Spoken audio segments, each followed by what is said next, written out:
accepted of a political party that is seeking to run the country for another 5 years. So we say shame on the Jamaica Labour Party. And this way, the way that they regard to be revolutionary, unique, to launch their manifesto at a rally. I don't see any uniqueness in that. I don't see the revolutionary nature of that. The manifesto should have been made available for the public to assess. So we say that that is not an appropriate development for a party that is seeking to run the country for another 5 years. At this time, I'll hand over to Raymond Price. In addition to the points already indicated by Comrade Scott Motley and Comrade Tomlinson, I'd like to emphasize the following. You know, the problem the Jamaica Labour Party has with a manifesto being released in the day and to the full public is emblematic of the fact that for the 9 years they've been in office, the 9 consecutive years, what they should be speaking about are manifestations. The absence of manifestations that positively inure to the country's development is one of the reasons why they have, as Cleveland points out, first accused us of using artificial intelligence to generate a manifesto, and then in the next breath accusing us of plagiarism. Well, I can refute the suggestion that we've cut and paste, because we certainly have not cut from Tufton's record any intention, as we drill down to the details, to inflate at $31 million to the public purse an item, a tool, that cost less than $2 million. Intention, as we drill down to the details, to inflate at $31 million to the public purse an item, a tool, that cost less than $2 million. No, internet I get trouble today, guys. I just put a command, mine just come up back. It seems like they have an internet problem too. I think they strategically do something to this thing, you know. I think so.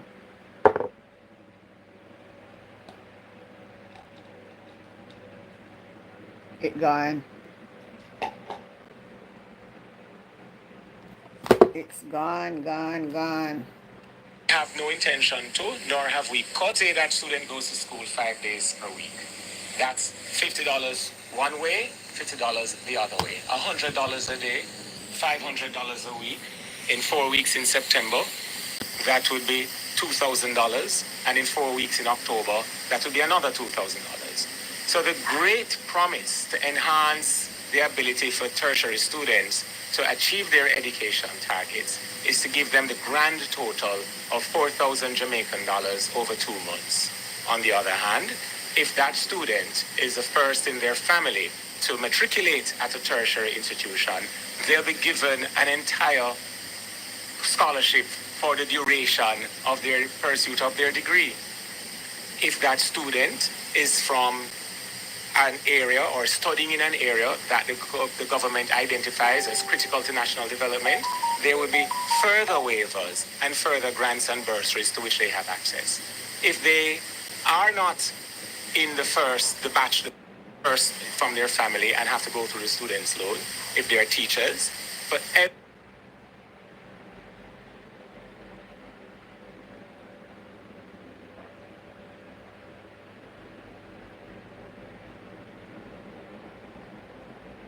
year they remain in the public sector teaching Jamaican students here in Jamaica, their students' loan will be waived, discounted over the life of their service to the country. They may end up having a scholarship in the sense that they will not have to repay a loan. And on the other hand, the Jamaica Labour Party has been making some claims. Through a former Senator Marlon Morgan, now that Parliament has been dissolved, is the claim that we are pushing violence. It was not the People's National Party who encamped at the access point to Kling Kling and kept our representative, Paul Buchanan, in a state of inability to move freely while he campaigned. It was not the Jamaica Labour Party who blocked Patrick Peterkin from being able to get to the nomination center, causing him to have to get there via a bike. And let us speak about what is happening at the FLA, the Firearms Licensing Authority, where a former JLP councillor, Shane Darling, has pursued a questionable set of actions where persons are being targeted to hand over their weapons without any proof of breaches to the Firearms Licensing Act or any regulations connected to those. In my own constituency of East Central St. Catherine, we have provided locator pins and pictures of where our paraphernalia has been destroyed. We have also provided videos of persons clad in JLP paraphernalia removing PNP poster boards. And I make the point to say, as someone who grew up with him granny, those who play victim and then cry wolf are among the most dangerous in society. So true. And we use this opportunity to remind the Jamaican Labour Party that Jamaica continues to be a country that honors our democratic traditions.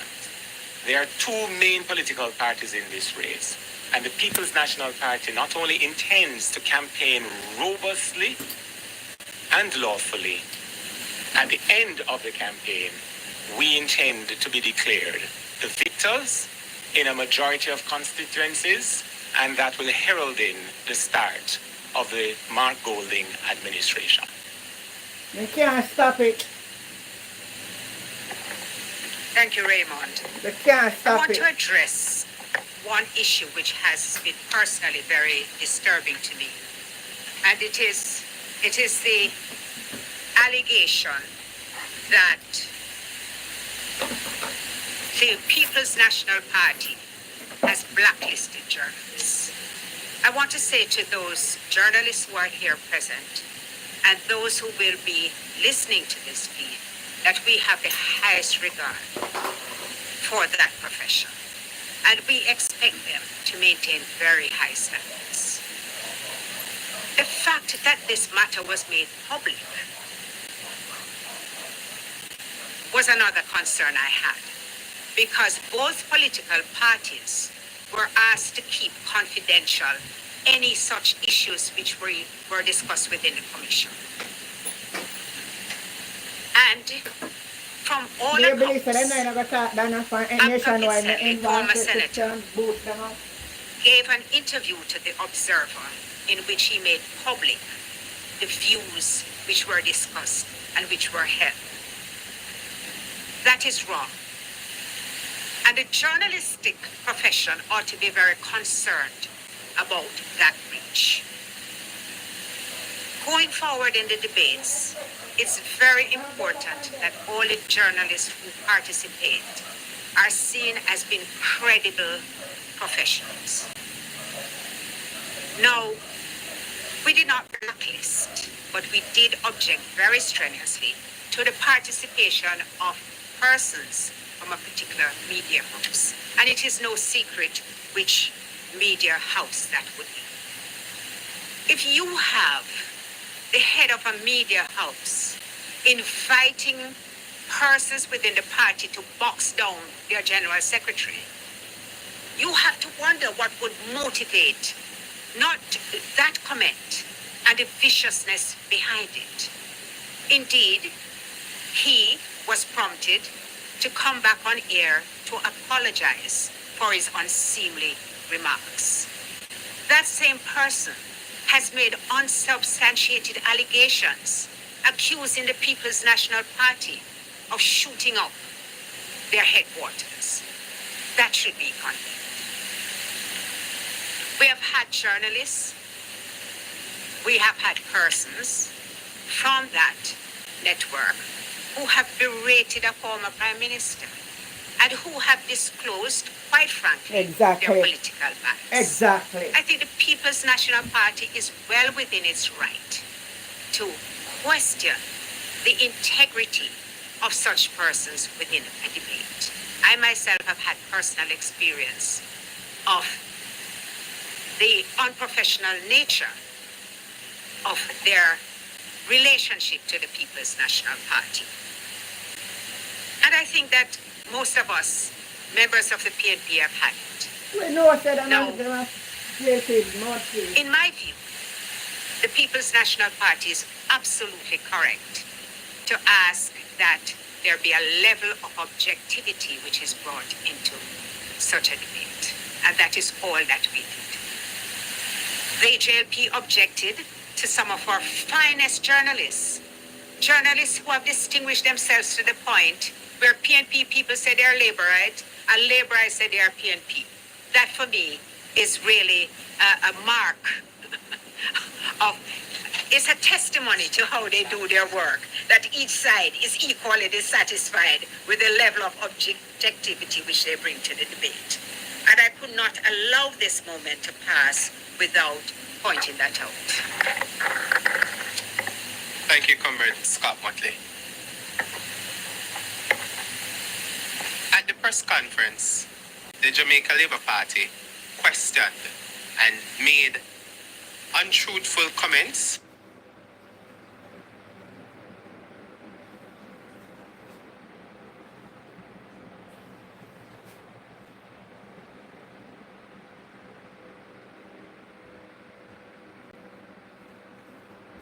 whenever internet gone again. Oh my God, the internet I get pure trouble today, guys. Pure trouble. Let me see what's going. I'm gonna think up on my side this time, I for them side now. conference shortly after the leaders' budget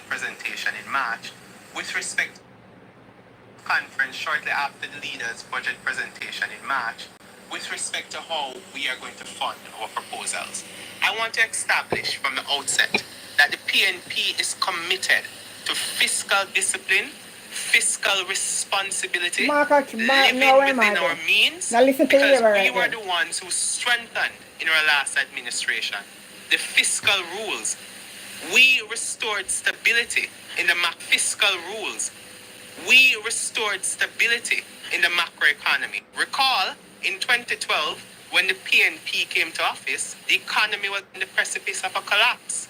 We had destroyed our relationship with the international financial community, largely an outcome of how badly the Jamaica Labour Party administration that preceded us dealt with the relationship with the IMF.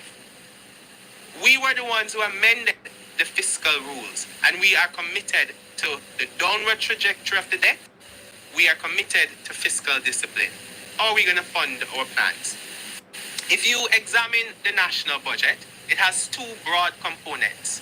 You have debt servicing expenditure, that's roughly $340 billion. That's the amount that goes towards amortization and interest payment. That is non-discretionary. If debt is due in the year, you must serve debt. We don't need no explanation. Mark no Have office the spend. second Mark no component, for which is bill money and non-debt spend money. expenditure.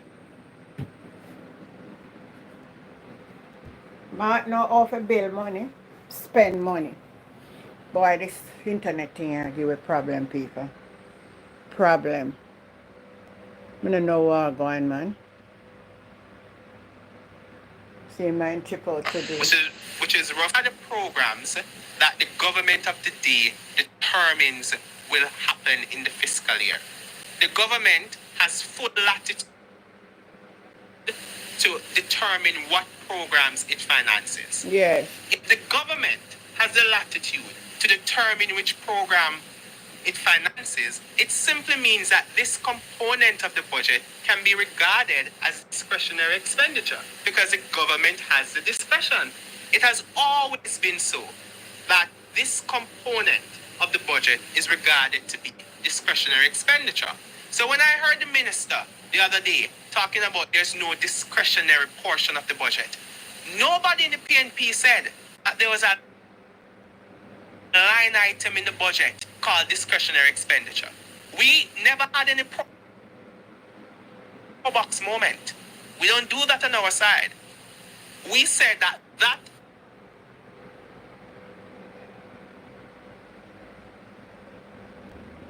budget is regarded to be discretionary expenditure.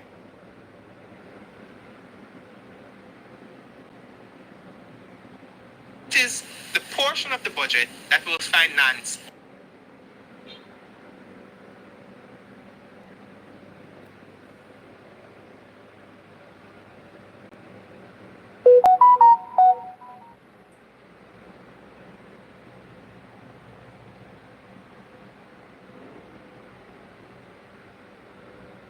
expenditure. And that is the portion of the budget that will finance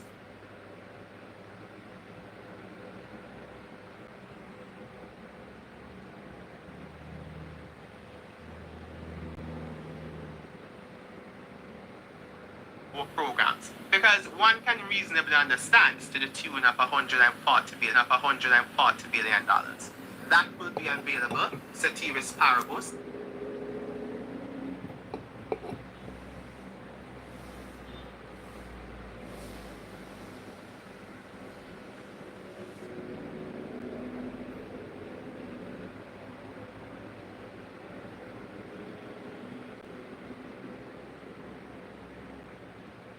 meaning holding all other things fixed.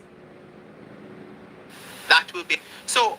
The downward movement of the debt is largely an outcome of the reform that the PNP put in place. The Jamaica Labour Party didn't have a choice. It's legally binding. It's not optional. Party didn't have a choice. It's legally binding. It's not optional. Any government, PNP or JLP, would have to structure the budget in such a way that the primary and fiscal balance that is derived brings down the debt year over year, so much so that it should reach 60% of GDP by 2027, 2028. So when I hear them talking about we have brought down the debt, as if it's an ingenuity on their part, as if they are some economic genius because they have been able to bring down the debt. What they should tell the people is that they were legally forced to do it because of the law that the People's National Party put in place in 2014. So when the debt reaches 60% of GDP, per the fiscal rules, we'll be able to relax or reduce the primary balance. And when you reduce the primary balance, it simply creates more fiscal space for the government. And through the creation of that fiscal space, we'll have more revenue room to finance our programs. So we have fully costed our programs and our policies for the government. And through the creation of that fiscal prescriptions, space, and we will not wreck the country because we were the ones who rescued the country after they wrecked it between 2007 and 2011. Then on the other hand, the inability for the target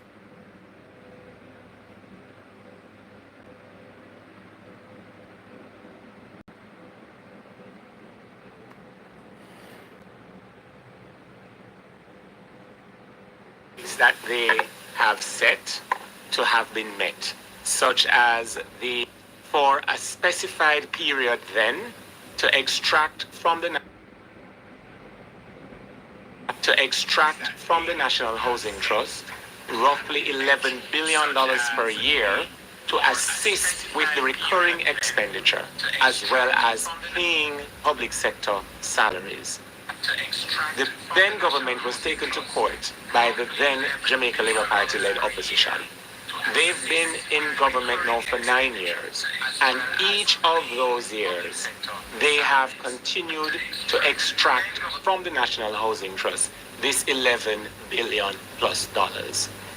That has so constrained the NHT that it has been unable to provide the low-income housing that it has been mandated by law when it was established in the 1970s to provide.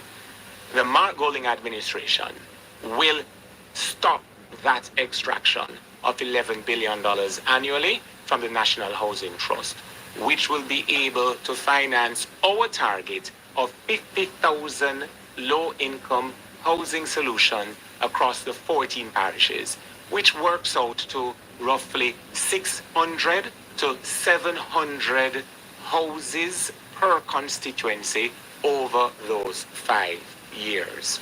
It is important to recall that during previous times in office, it was the People's National Party that has always responded through what we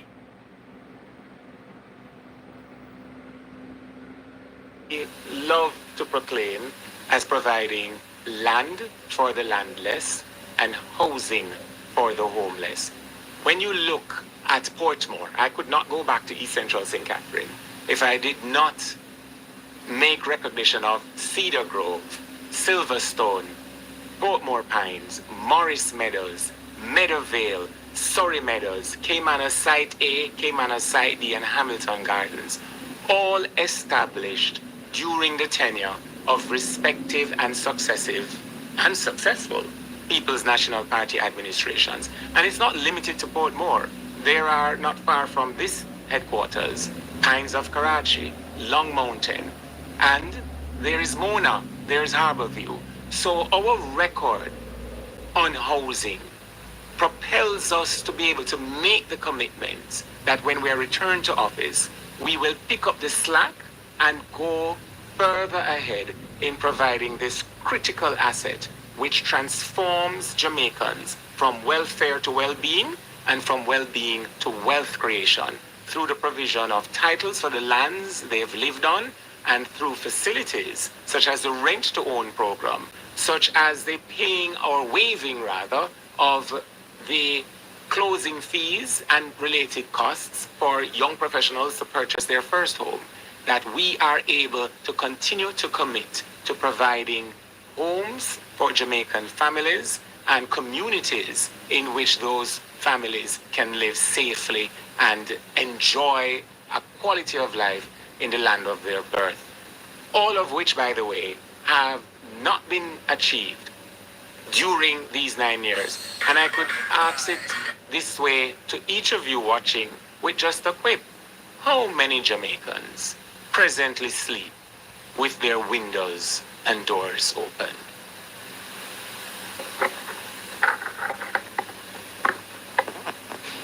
Thank you. We will have an open microphone for the press, but I'd just like to make 2 small corrections. One, during Mrs. Scott Matley's presentation, she said 700,000 houses were promised. It was in fact 70,000. And during Mr. Price's presentation, he said the JLP was not responsible for pinning down our candidate in West Central last night. It was in fact the JLP that was responsible for that. I'm sure. And thank you very much for that I'm correction. sure. You know that I'm very sensitive about anything which seems as though I'm trying to mislead anybody. I know. Would anybody present? Any questions? Any questions? What about, thank you. Good afternoon. Carla Ramlin from CVM TV. To Mrs. Donna Scott Montley, you announced that there will be a manifesto light. When will that be released? And also, why wasn't this information put in the manifesto? So what you have for the manifesto light, and why wasn't that put in the manifesto? At the very launch of the manifesto, we made it absolutely clear that there was going to be another document which would be presented. We did indicate that we would make the presentation so soon as the Jamaica Labour Party stated when it would launch its manifesto. Accordingly, on Monday morning, at a press conference, we will be sharing our manifesto light with the public and with the press. Our manifesto light will highlight the plans which we intend to implement, the promises which are not going to be empty promises, but promises which we will keep, which will enhance the lives of every Jamaican. We have taken into concern the youth. We have plans for the aged. We have plans for pensioners. Because we are looking at the society as a whole of society. We have plans which are inclusive of marginalized groups. Because we know the only way that we can truly prosper as a nation is if everybody feels that they have a stake in the future of Jamaica. And that is why, for example, we have stated that our constitutional reform program, we are going to go back out to consult with the people as to some of the views which they have expressed. Because we feel that a constitution must reflect the strongest desires and aspirations of the country. And we can't sit in an office and determine what those will be. The Jamaica Labour Party has attempted to make heavy weather because of our publication or intended publication of the Manifesto Light. High school students of literature will understand that you buy the substantive text, for example, To Kill a Mockingbird, and you buy the Cliff Notes, which is a quick, at-ease reference wherein you can get to more salient aspects of the substantive text in a manner that relates to you. Since our launch on Tuesday, for example, as I walk through my constituency, retired persons have said, when I scan this, take me straight, reference to the QR code, take me straight to the section that speaks about retired people who still have some amount of their mortgage to complete, but they are now on a fixed or diminishing income, diminishing because of the erosion of purchasing power. When you interact with police officers, they are saying, just show me straight where we speak to the police. And then I explain to them that, among other things, their overtime will not be taxed as part of their salary.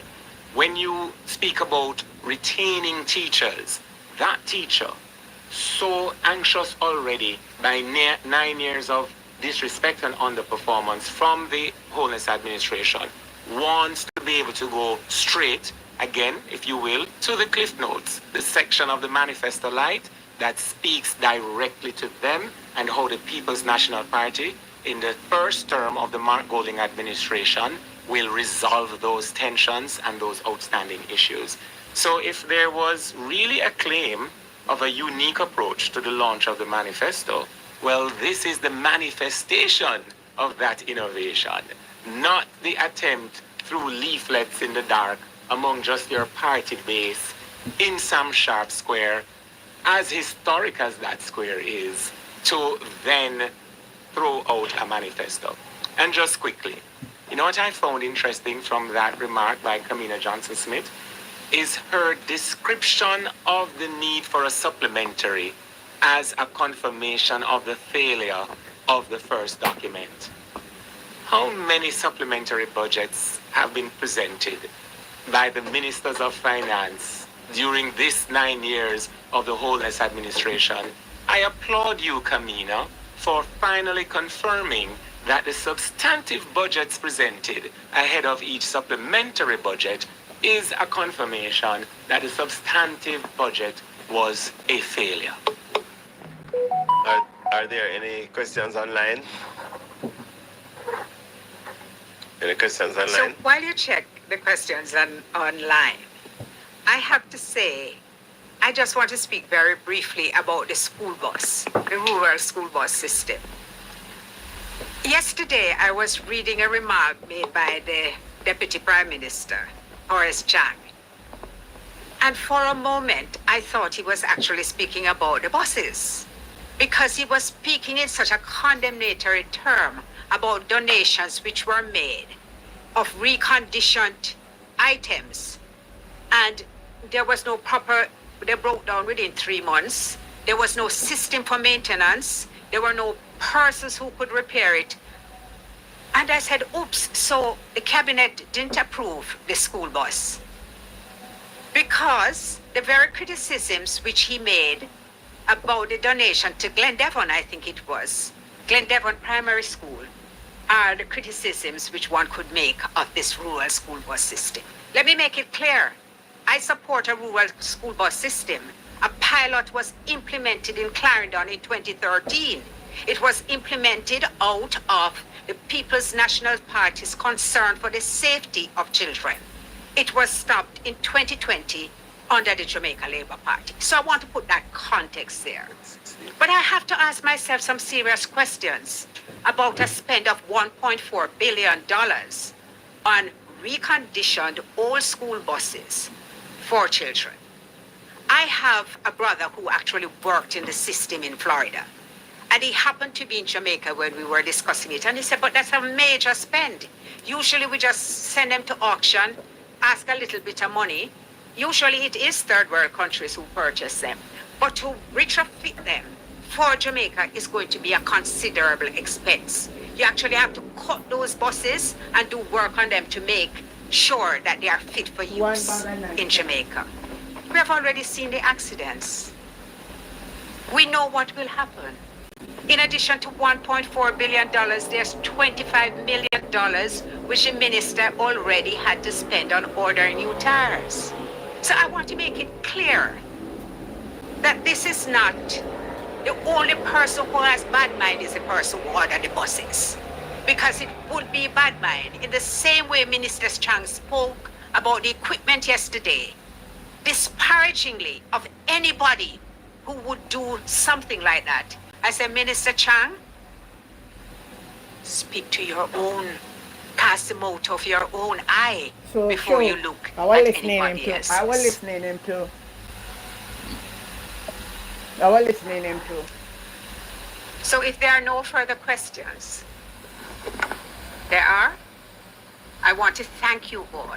Those persons who are online who have been messaging me while the discussion has taken place, I want to thank you for having participated. In wrapping up, just to say there are no further questions online, but just would like to remind the media that our Manifesto Light will be launched on Monday morning. It is not a supplementary document. It is a document, a companion document. It is the main document, which is called the Manifesto, is about 70 pages, and the Manifesto Light is a page. So that could never supplement. One could never supplement the other. It is a companion document which will be an easier read for the majority of our people. Thank you very much. See you all in Mandeville on Sunday evening, where we will have the first of two mass meetings, and then see you again on Monday morning. Thank you. And please listen to the debates on Saturday night, our first social debate, where we will be prepared to answer questions about our manifesto, even while the press will be unable to ask any questions about the manifesto of the Jamaica Labour Party. Thank you.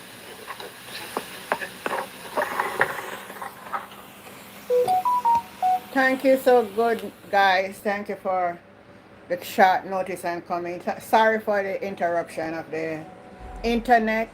It's not doing too well. I just hope and trust that it will get itself back together later on. Yes. So have yourself a great afternoon, and we meet up later on. All right. Shalom. Bye.